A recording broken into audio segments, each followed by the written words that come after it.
Then on Sports Central, we go for our next team prediction of this offseason, and it's going to be over the Florida Gators, the team that went 6-7 overall in the 2022 season. This wasn't a bad team last season.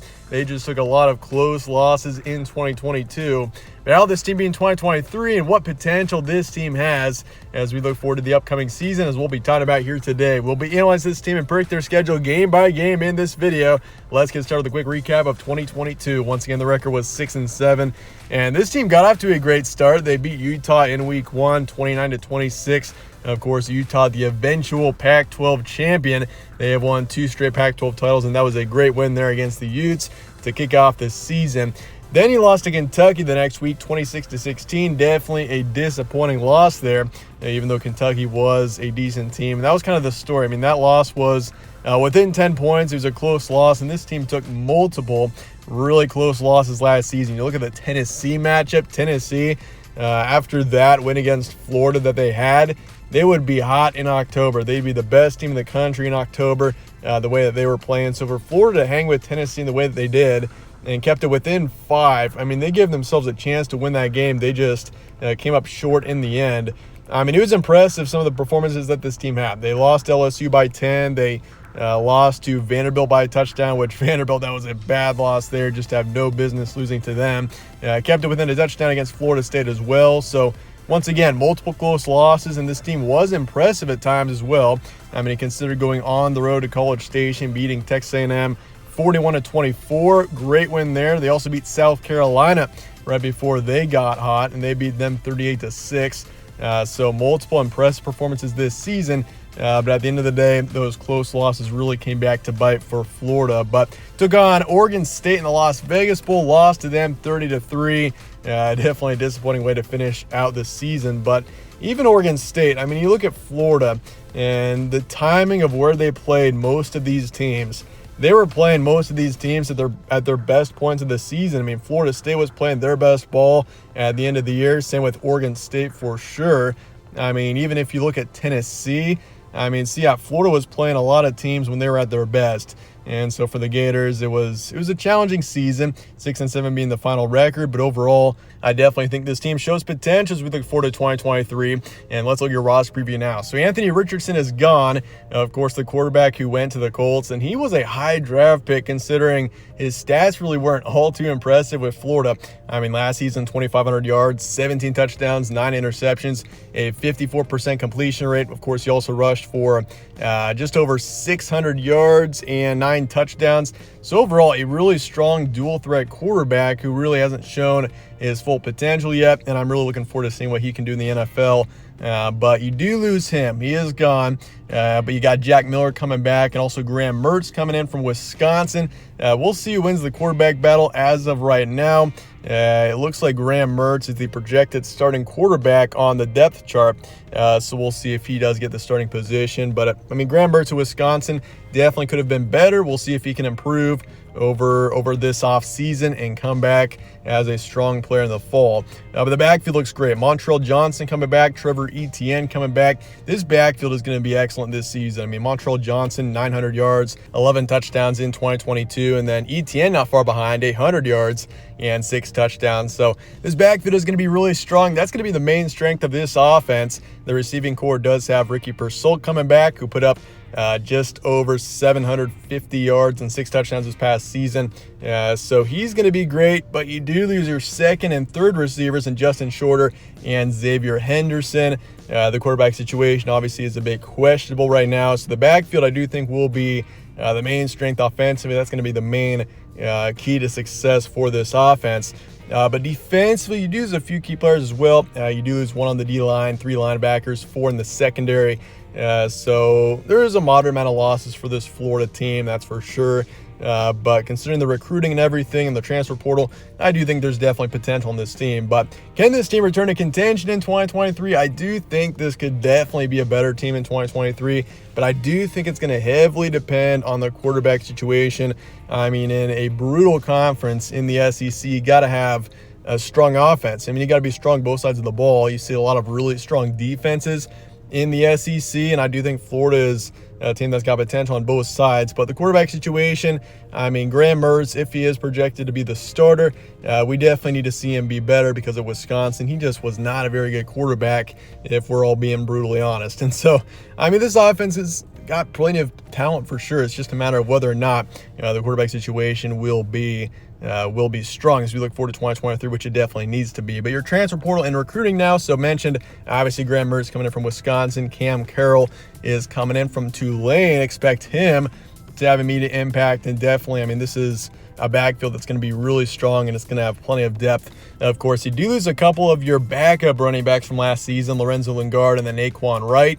Both of them really didn't have significant impacts on this team.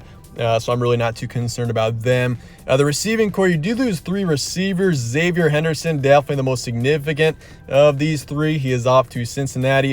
And then, of course, you got an offensive lineman, Mazkua, coming in from Baylor. So expect him to be a starter in year 1 as well with Florida. Damian George, offensive tackles, coming in from Alabama. Caleb Banks, defensive lineman, is coming in from Louisville. Cam Jackson is also coming in, defensive lineman from Memphis. You lose Jalen Lee to LSU. Antoine Powell, edge rushers, off to Virginia Tech.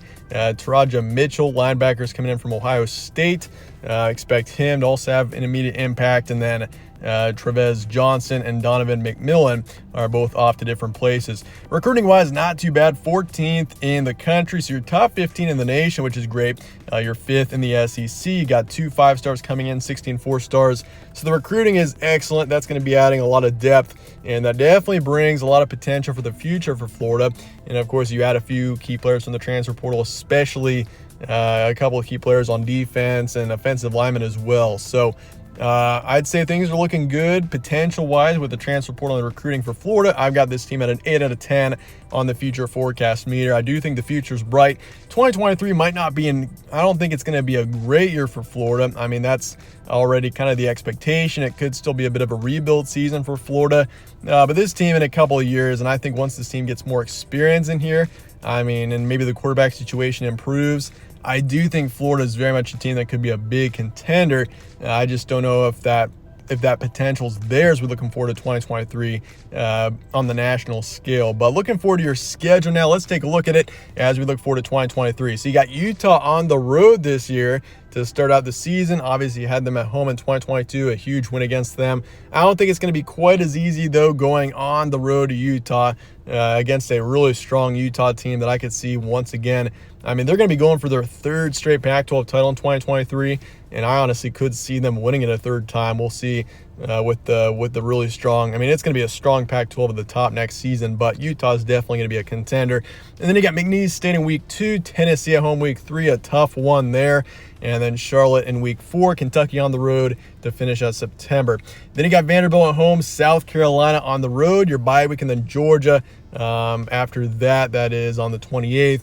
And then Arkansas at home, LSU on the road, Missouri on the road, and then Florida State at home to finish out the regular season. So there's no hiding. This is a brutal schedule for Florida. With Florida State back on the rise, the Seminoles definitely could be a national contender in 2023. Wouldn't surprise me one bit.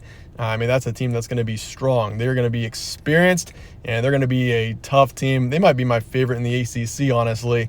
But that's going to be a tough one. Obviously, Georgia and Jacksonville, Utah start the season. So it's one of the toughest schedules you could argue in the country, which is not what Florida needs right now. But I do think this team is built for the challenge. And let's look at the first 4 games here. So Utah on the road. This one I'm definitely going back and forth on, kind of similar to last season. I picked Florida last year. I did think the Gators were going to win last year. But this year, I'm going to be going with Utah. I think Utah being the home team there, they learned from their mistakes last year, and they get it done. I feel like the Utes, though, especially at the beginning of the season, they're just going to be they're a much more experienced team, a stronger team. I'm going to take the Utes there. You come back, you beat McNeese State pretty easily, and then Tennessee at home. This is a game where I think you hang in there. Last season, you definitely did. You kept it close, but Tennessee, a really strong team once again, I think. They don't have Hendon Hooker anymore, but Joe Milton, I really like him as a quarterback, and Tennessee's returning still plenty of talent. So I can see them being a contender in the SEC once again. I'm going to take Tennessee there. And then Charlotte, you take care of them. Easy wins. You're 2-2 heading into your second month of action. You got Kentucky on the road. This is going to be a closer one. I do think Kentucky hangs in there. It's going to be a close game, but I think Florida gets a nice win here on the road in Lexington, knocking off Kentucky. Then Vanderbilt, you take care of them, no problem. You just had no business losing to them last season. That was a really confusing loss, but I think you take care of them, no problem, in 2023. Then you got South Carolina on the road. This is a game where, South Carolina in general next season is really a wild card team. They could be a solid 8 or 9 win team, but at the same time, it wouldn't surprise me if they just went and were a complete bust, 4 to 5 wins. They've got a really wide range. I think South Carolina, though, with it being on the road, personally, I've got Gamecocks getting up to 6 or 7 wins in 2023. So a decent team, and I do think on the road there, I'm going to favor them. And then Georgia and Jacksonville, this one's going to be a tough one. Wouldn't be surprised one bit. Georgia's going for their 3rd straight national title in 2023. They honestly could get it, and I wouldn't be surprised. That is a really strong team defensively. They're reloading, and they're going to be tough again in 2023. I'm going to take Georgia there. Maybe Florida hangs in there, keeps it a lower scoring matchup, maybe, but I just don't think they stand a chance against Georgia at the end of the day. But so you're 4-4 heading into November. November, definitely a challenging month, but I do think you get a couple of nice wins in November. You beat Arkansas at home. You get them. You come back after a tough Georgia loss and you beat them. LSU on the road. LSU is going to be a really challenging team as well. I could see them being a big national contender. This is just, once again, a brutal schedule for Florida right now. LSU on the road, it's a really tough road game. I'm going to favor the Tigers. And then Missouri on the road. Even Missouri, I could see being maybe in that 6 to 7 win range. So a challenging matchup there on the road. I do think a close game here. But I do think you beat Missouri, and that would be an excellent win there as well on the road. And then Florida State at home. I got to favor Florida State here. That's a team that at that point in the season could very well be ranked top 6, top 7. Once again, Florida State is a team that is returning as much as anybody in the country, and they were great last season. So Florida State, I'm going to favor them for sure. That's just a team that is in 2023, if any year is going to be their year in the immediate future, it's going to be this year. So 2023 is going to be a really strong one, I think, for Florida State. So 6-6 is what I've got for Florida in the range. I've got your ceiling at 9-3. That's the best possible record you could have. Your floor is 4-8. That's the worst possible record you could have. So kind of a wide range here for Florida. I think 4-8, 9-3 are pretty unlikely, but honestly, your sweet spot for 2023, where I really think this team will be, is between 5 and 7 wins. Once again, it's a challenging schedule. You do have some inexperience, a few questionable areas on both sides of the ball as well. So, if you can get up to 6-6, win a bowl game, I think that brings a lot of promise looking forward to 2024 and into the future, just given, once again, some of the questionable areas on this team looking forward to 2023. But definitely an interesting team. Let me know your thoughts in the comments below on Florida, and I appreciate you guys all watching as always. Stay tuned for more from All Sports Central. Catch you on the next one.